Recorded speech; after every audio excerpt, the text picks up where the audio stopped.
Hello everyone, welcome to our channel. My name is Beryl and I will be your instructor. So today we are going to learn on how to get through Colab. So in this tutorial we will go through a few definitions or one or two definitions of what Colab is. So Google Colab, also known as Google Collaboratory, is a free Jupyter notebook environment with many pre-installed libraries. An example being Keras, OpenCV, and so on and so forth. So one of the importance of Google Colab is it is one of the cloud services that support the GPU and the TPU. So just to start off with the basic concepts of Google Colab, we'll go ahead and Google for, or rather, type on your browser Google Colab.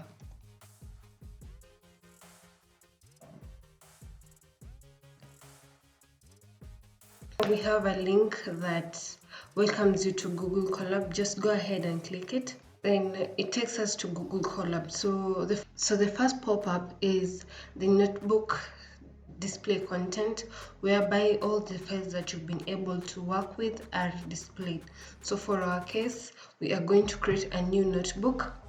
Just go ahead and click new notebook. And there we go, we have our notebook opened. So just to take you through the features that we have in our notebook, the first on the top is the title, or rather the name that you can give your notebook. So for our case, we have the Untitled 2. So depending to whatever data that you will be using, you are going to name your notebook considering the data you are working with. So let's start off by renaming the notebook. So just going ahead and calling it Airbnb, because we'll be working with Airbnb as our data set. Colab. So there we have it. We have our name of the notebook. So just to take you through the features, we have the files. So in the files, we are able to create a new notebook. You can go ahead and click here to create a new notebook, or rather even open the new notebook from the pop-up that we previously saw.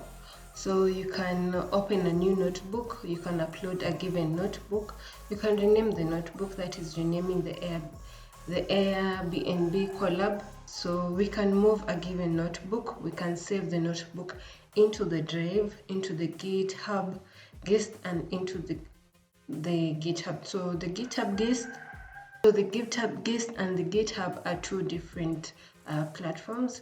So you can save the notebook. You can download the notebook either in IPYNB or PY, so that is the extension of the notebook or the Python extension. You can also print the notebook. So let's just go ahead to the edit section. So in the edit section, there are different activities that we can do on our notebook, that is selecting all the cells. Let's say if you want to select them to run the cells, you can cut cell, copy the cell and paste it maybe to a given, let's say, location. You can paste the cell, you can find and replace, you can find the next cell from the cell that you've highlighted, you can find the previous cell.